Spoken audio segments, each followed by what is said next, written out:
Neredesin, kimin nesin diye sormam. Peşinden gelip de kendimi yormam. Neredesin, kimin nesin diye sormam. Peşinden gelip de kendimi yormam. Bundan böyle seni arayıp sormam. Aramıza koca bir engel koydum.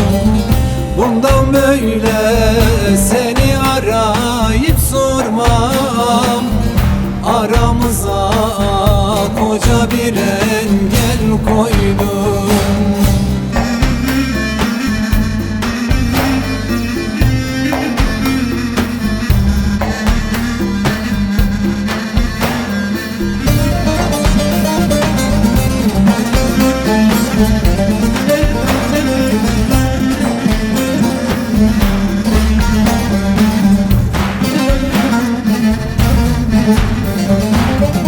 Hasret bana, ben hasrete alıştım.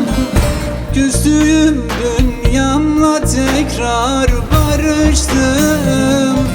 Hasret bana, ben hasrete alıştım. Küstüğüm dünyamla tekrar barıştım. Artık ismini dilimden düşürdüm. Aramıza koca bir engel koydum. Artık ismini dilimden düşürdüm.